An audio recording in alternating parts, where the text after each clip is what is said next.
ನಮಸ್ಕಾರ ಎಲ್ಲರಿಗೂ. ಎಲ್ಲರೂ ಹೆಂಗದಿರಿ? ನೀವೆಲ್ಲರೂ ಆರಾಮದಿರಿ ಅಂದ್ಕೊಳ್ತಾ ನಾನು ಕೂಡ ಆರಾಮದ ನೋಡ್ರಿ. ಬನ್ನಿ ಇವತ್ತಿನ ಲಾಗ್ ಸ್ಟಾರ್ಟ್ ಮಾಡಕತ್ತೀನಿ. ಬೆಳಗ್ಗೆಯಿಂದ ನಾನು ಇವತ್ತು ಲಾಗ್ನ ಸ್ಟಾರ್ಟ್ ಮಾಡ್ಕೊಂಡೇನಿ. ಬೆಳಗ್ಗೆ ಎದ್ದ ತಕ್ಷಣ ನಾನು ಬಿಸಿನೀರು ಕುಡಿತೀನಿ ಒಂದು ಗ್ಲಾಸ್. ಅದಕ್ಕೆ ಇವಾಗ ಇಟ್ಟೇನಿ ಬಿಸಿನೀರು ಕುಡಿದ್ರಾಯ್ತು ಅಂತಂದು. ಹಂಗೆ ತಿಂಡಿಗೆ ಇವತ್ತು ಪಲಾವನ್ನ ಮಾಡಿದ್ರಾಯ್ತು ಅಂತ ಎಲ್ಲ ರೆಡಿ ಮಾಡಿಕೊಂಡು ಒಗ್ಗರಣೆ ಕೊಟ್ಟು ಇಟ್ಟೇನಿ ಗ್ಯಾಸ್ ಮೇಲೆ. ಈ ವಿಡಿಯೋ ಏನೋ ಶೂಟ್ ಮಾಡ್ಕೊಳಕ್ಕೆ ಹೋಗಲಿಲ್ಲ. ನಿಮಗೆ ಹಿಂದಿನ ವಿಡಿಯೋದಲ್ಲೇ ತೋರಿಸೇನೆ ನಾನು ಯಾವ ರೀತಿ ಪಲಾವನ್ನು ಮಾಡ್ತೀನಿ ಅಂತಂದು. ಅದಕ್ಕೋಸ್ಕರ ಇವತ್ತು ಏನು ಕೂಡ ರೆಸಿಪಿ ತೋರಿಸಿಲ್ಲ ನಿಮಗೆ. ಇವತ್ತು ಸಿಂಪಲ್ಲಾಗಿ ಮಾಡೀನಿ ಪಲಾವ್ ರೆಸಿಪಿನ. ಜಾಸ್ತಿ ಎಲ್ಲ ತರಕಾರಿ ಏನೂ ಇರಲಿಲ್ಲ. ಸ್ವಲ್ಪ ಕ್ಯಾರೆಟ್ ಬೀನ್ಸ್ ಅಷ್ಟೇ ಇತ್ತು. ಅವೆರಡೇ ಹಾಕಿ ಮಾಡ್ಕೊಂಡೀನಿ. ಚೆನ್ನಾಗಿತ್ತು. ಜಾಸ್ತಿ ಸ್ಪೈಸಸ್ ಯೂಸ್ ಮಾಡಲ್ಲ ನಾನು. ಸ್ವಲ್ಪ ಗರಂ ಮಸಾಲ ಹಾಕಿ ಮಾಡ್ತಾನಲ್ಲ, ಅಷ್ಟೊಂದು ಹೆವಿ ಮಸಾಲ ಅನ್ಸೋದಿಲ್ಲ. ಇವತ್ತು ಸ್ವಲ್ಪ ಕೆಲಸಗಳು ಭಾಳ ಇದ್ವು. ಯಾಕಂದ್ರೆ ದೇವ್ರ ಸಾಮಾನೆಲ್ಲ ಕ್ಲೀನ್ ಮಾಡಬೇಕಾಗಿತ್ತು. ಹಾಗೆ ದೀಪ ಎಲ್ಲ ತೊಳ್ಕೊಂಡು ಒರೆಸ್ಕೊಂಡು ಪೂಜೆ ಮಾಡ್ತಿದ್ದೆ ಡೈಲಿ. ಇವತ್ತು ಎಲ್ಲ ನೀಟಾಗಿ ತೊಳೆದು ಪೀತಾಂಬರಿ ಅದನ್ನೆಲ್ಲ ಹಾಕಿ ಹಿತ್ತಾಳೆ ಸಾಮಾನು ಇರ್ತಾವಲ್ಲ ಅವನ್ನೆಲ್ಲ ನೀಟಾಗಿ ತೊಳೆದಿಟ್ಟು ಫೋಟೋ ಎಲ್ಲ ಒರೆಸಿ ಇಟ್ರಾಯ್ತು ಅಂತ ಅಂದ್ಕೊಂಡೀನಿ. ಅದಕ್ಕೋಸ್ಕರ ಬೇಗ ಬೇಗ ಇವಾಗ ಕೆಲಸ ಎಲ್ಲ ಮುಗಿಸ್ಕೊಳಕತ್ತೀನಿ. ಹುಡುಗರಿಗೆಲ್ಲ ಇವಾಗ ತಿಂಡಿ ಹಾಕ್ಕೊಡಕತ್ತಿದ್ದೆ. ಅವರು ಕೂಡ ತಿಂಡಿ ಎಲ್ಲ ತಿನ್ಕೊಂಡ್ರು. ಅದಾದಮೇಲೆ ನನಗೆ ಯಾಕೆ ಸ್ವಲ್ಪ ವೀಕ್ನೆಸ್ ಆದಂಗೆ ಆಗೇನಿ ಅನ್ಸಕತ್ತಿತ್ತು. ಅದಕ್ಕೋಸ್ಕರ ಈ ಥರ ABC ಜ್ಯೂಸ್ ಮಾಡಿಕೊಂಡು ಕುಡಿದ್ರಾಯ್ತು ಅಂತಂದು ಎಲ್ಲರೂ ಕಟ್ ಮಾಡಿಟ್ಟನಿ. ಇಲ್ಲಿ ಆ್ಯಪಲ್ಲು, ಬೀಟ್ರೋಟು, ಕ್ಯಾರೆಟು, ಸ್ವಲ್ಪ ಶುಂಠಿ ಹಾಗೆ ನಿಂಬೆ ಹಣ್ಣಿನ ರಸ ಇಷ್ಟು ಹಾಕ್ಕೊಂಡು ಮಿಕ್ಸಿ ಮಾಡ್ಕೊಳಕತ್ತೇನೆ ಇವಾಗ. ಫಸ್ಟ್ ಜಾಸ್ತಿ ನೀರು ಹಾಕಿ ರುಬ್ಬಕ್ಕೆ ಹೋಗ್ಬೇಡ್ರಿ. ಯಾಕಂದ್ರೆ ಅದು ನೀಟಾಗಿ ಸಣ್ಣ ಆಗೋದ ಇಲ್ಲದು. ಕ್ಯಾರೆಟು ಬೀಟ್ರೋಟ್ ಏನು ಇರ್ತೈತಿ ಗಟ್ಟಿ ಹಂಗೆ ಉಳಿದ್ಬಿಡ್ತೈತಿ. ಅದಕ್ಕೆ ಒಂದು ಚಹಾ ಕುಡಿಯೋ ಗ್ಲಾಸಿಲ್ಲೇ ಒಂದು ಗ್ಲಾಸ್ ಅಷ್ಟು ನೀರು ಹಾಕಿ ಸ್ವಲ್ಪ ಪೇಸ್ಟ್ ಥರ ಮಾಡ್ಕೊಳ್ರಿ. ಪೇಸ್ಟ್ ಥರ ಮಾಡ್ಕೊಂಡು ಆಮೇಲೆ ಸ್ವಲ್ಪ ನೀರು ಹಾಕಿ ನುಣ್ಣಗೆ ರುಬ್ಕೊಂಡ್ಮೇಲೆ ಅದು ಚೆನ್ನಾಗಿ ಆಗ್ತೈತಿ. ಆಮೇಲೆ ಸೋಸ್ಕೊಂಬಿಟ್ರೆ ರೆಡಿ ಆಗ್ತೈತಿ. ಹಂಗೆ ಬೇಕಾದರೂ ಕುಡಿಬೋದು, ಏನು ತೊಂದರೆ ಇಲ್ಲ. ಇನ್ನೂ ಆರೋಗ್ಯಕ್ಕೆ ಒಳ್ಳೇದೇ ಅದು. ಆದ್ರೆ ಕುಡಿಯೋಕೆ ಬಾಯಿಗೆ ಸಿಕ್ಕಂಗೆ ಆಗ್ತೈತಿ ಅಂತ ಅನಿಸಿದರೆ ಈ ಥರ ನೀಟಾಗಿ ಸೋಸ್ಕೊಂಬಿಡ್ರಿ.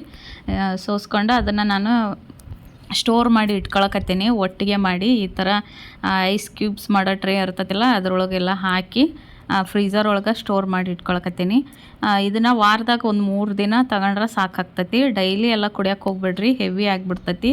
ಏನೇ ಆಗಲಿ ಅತಿ ಆದ್ರೆ ಅಮೃತನೂ ವಿಷ ಅಂತ ಅಂತಾರಲ್ಲ, ಹಂಗಾಗಿಬಿಡ್ತೈತಿ. ಅದಕ್ಕೋಸ್ಕರ ವಾರದಾಗ 3 ದಿನ ಇದನ್ನು ತಗೋರಿ, ಚೆನ್ನಾಗಾಗ್ತೈತಿ.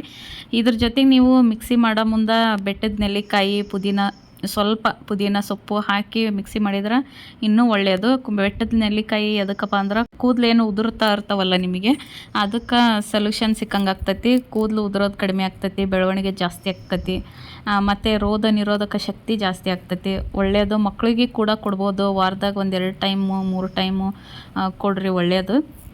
ನಾನು ಅದನ್ನೆಲ್ಲ ಮಿಕ್ಸಿ ಮಾಡಿಕೊಂಡು ತೆಗೆದಿಟ್ಟೆ.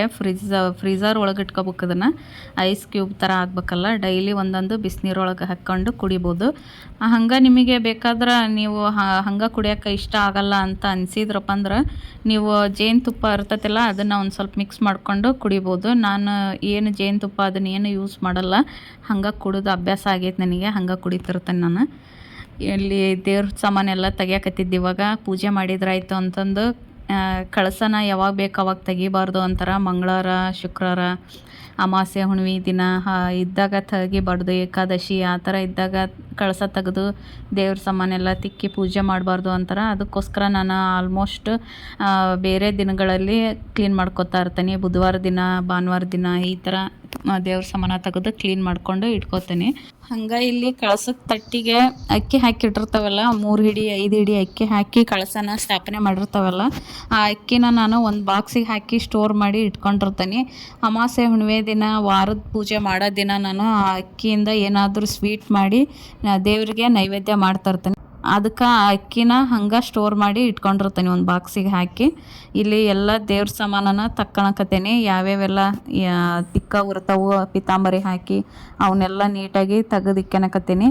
ಅದಾದಮೇಲೆ ದೇವ್ರ ಫೋಟೋಸ್ ಎಲ್ಲ ಒಂದು ಸೈಡ್ ಕೆಳಗಡೆ ಏನಾದರೂ ಒಂದು ಶಾಲ್ ಅಂಥದ್ದು ಮಾಡ್ಕೊಂಬಿಟ್ಟನಿ. ದೇವ್ರ ಸಾಮಾನೆಲ್ಲ ಕ್ಲೀನ್ ಮಾಡೋ ಮುಂದೆ ಆ ಶಾಲನ್ನ ಹಾಸಿ ಎಲ್ಲ ಏನೇನು ಫೋಟೋಸ್ ಇರ್ತಾವೋ ಅವನ್ನೆಲ್ಲ ತೆಗೆದು ಆ ಶಾಲಿನ ಮೇಲೆ ಇಟ್ಟಿರ್ತೀನಿ. ಹಂಗೆ ಇಲ್ಲಿ ದೇವ್ರ ರೂಮ್ನ ಒರೆಸ್ಕೊಳಕತ್ತೇನೆ ನಾನು.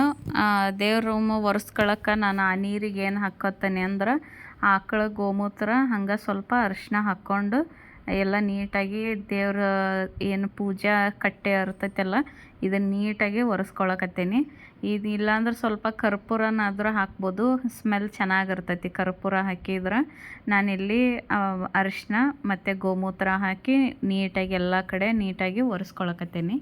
ದೇವ್ರ ಮನೆಯೆಲ್ಲ ಒರೆಸಿದ್ದಾದ್ಮೇಲೆ ಇಲ್ಲಿ ತಾಮ್ರದ್ದು ಏನೆಲ್ಲ ದೇವ್ರ ಸಾಮಾನುಗಳಿದ್ವು ಅವನ್ನೆಲ್ಲ ಪೀತಾಂಬರಿ ಹಾಕಿ ನೀಟಾಗಿ ತೊಳ್ಕೊಳಕತ್ತೀನಿ.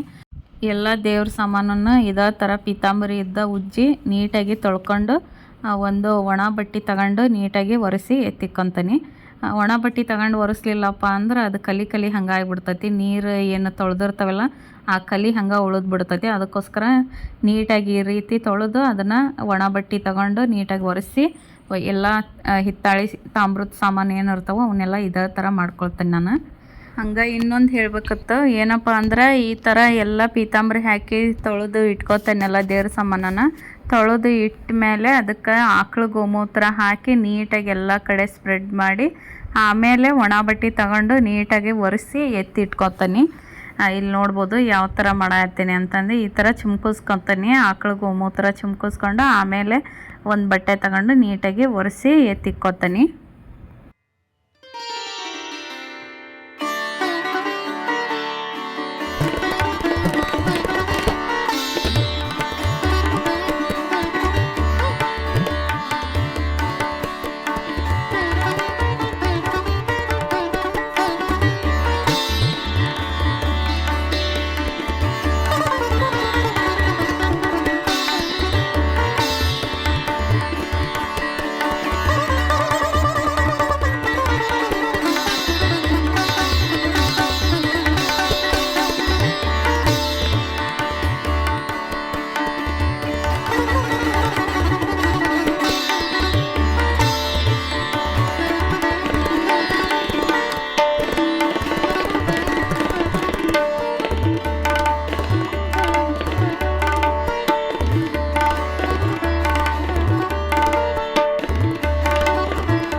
ಇವಾಗ ನೋಡ್ಬೋದು ನಮ್ಮ ದೇವ್ರ ಮನೆ ಎಷ್ಟು ಚೆನ್ನಾಗಿ ಕಾಣಕತ್ತೈತಿ ಅಂತಂದು.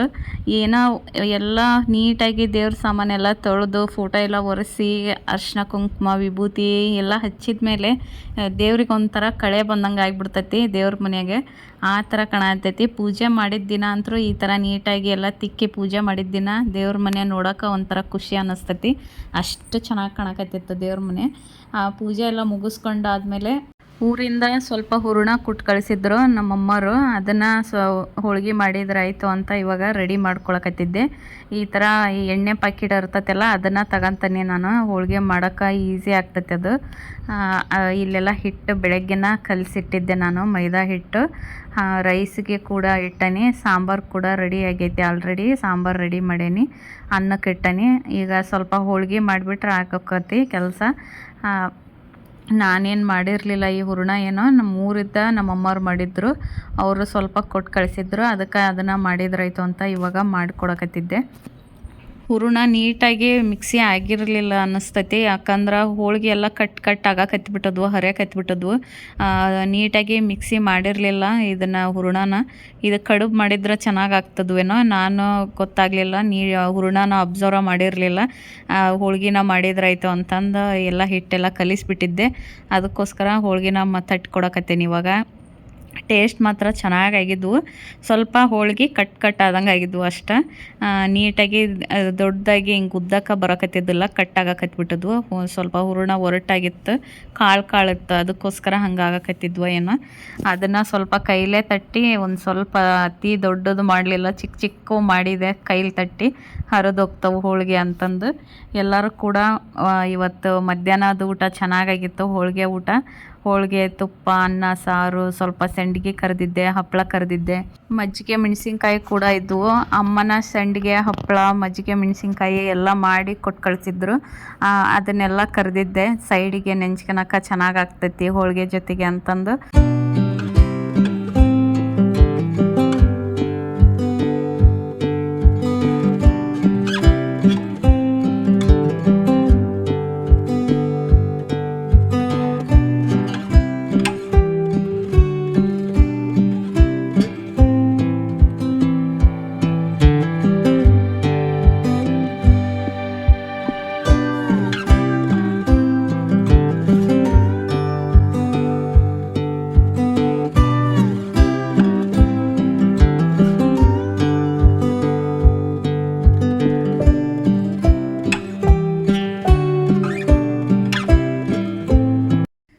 ಅಡುಗೆ ಎಲ್ಲ ಮಾಡೋದಾದಮೇಲೆ ಎಲ್ಲರೂ ಕುತ್ಕೊಂಡು ಊಟ ಮಾಡಿದ್ವಿ. ತುಂಬ ಚೆನ್ನಾಗಿತ್ತು, ಅಡುಗೆ ಎಲ್ಲ ಚೆನ್ನಾಗಿತ್ತು. ಊಟ ಮಾಡಿ ಸ್ವಲ್ಪ ಹೊತ್ತು ರೆಸ್ಟ್ ಮಾಡಿದೆ. ರೆಸ್ಟ್ ಮಾಡಿದಾದಮೇಲೆ ಸಂಜೆ ಆಗಿತ್ತು. ಸಂಜೆ ಆಗೈತಿ ಅಂದು ಚಹಾ ಮಾಡಿದೆ. ಹುಡುಗರಿಗೆಲ್ಲ ಬಿಸ್ಕಿಟ್ಟು ಚಹಾ ಹಾಕ್ಕೊಟ್ಟೆ. ಅವರು ಕೂಡ ಬಿಸ್ಕಿಟ್ ತಿಂದರು. ನಾನು ಕೂಡ ಚಹಾ ಕುಡಿದು ಸ್ವಲ್ಪ ಹೊತ್ತು ಹುಡುಗರನ್ನ ಕರ್ಕೊಂಡು ಮೇಲ್ಗಡೆ ಬಂದೆ. ಹೊರಗಡೆ ಎಲ್ಲ ಚೆನ್ನಾಗೈತಿ, ಇವತ್ತು ತಣ್ಣಗೆ ಗಾಳಿ ಬರಕತ್ತೈತಿ ಅಂತಂದು ಕರ್ಕೊಂಡು ಬಂದೆ. ಅವರು ಕೂಡ ಇಬ್ಬರು ಮೇಲ್ಗಡೆ ಆಟಾಡಕತ್ತಿದ್ರು. ನನ್ನ ಮಗಳದ್ದು ಟ್ಯೂಷನ್ನು 5 ಗಂಟೆಯಿಂದ 6 ಗಂಟೆ ಮಟ ಇರ್ತೈತಿ ಟ್ಯೂಷನ್ ಕೂಡ ಮುಗಿಸ್ಕೊಂಡ್ಲಕ್ಕಿ. 6 ಗಂಟೆಗೆ ಮುಗಿದ ತಕ್ಷಣ ಮೇಲ್ಗಡೆ ಬಂದು ಒಂದು ಸ್ವಲ್ಪ ಹೊತ್ತು ಆಟ ಆಡ್ತಿರ್ತಾರೆ. ಅವರು ಕೂಡ ಆಟಾಡ್ತಾಯಿದ್ರು. ನಾನು ಹಂಗೆ ವಾಕ್ ಮಾಡಿದೆ. ಅಲ್ಲೇ ಒಂದು ಸ್ವಲ್ಪ ಹೊತ್ತು ವಾಕ್ ಮಾಡಿ ಆಮೇಲೆ ಕೆಳಗಡೆ ಹೋದ್ರಾಯ್ತು ಅಂತಂದು.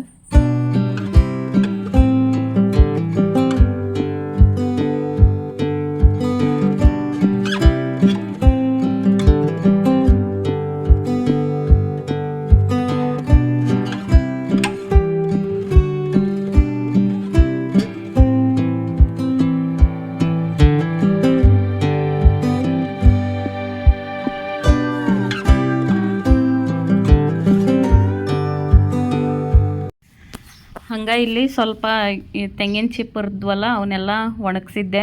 ಬಿಸಿಲಿಗಿಟ್ಟು ಚೆನ್ನಾಗಿ ಒಣಗಿದ್ವು.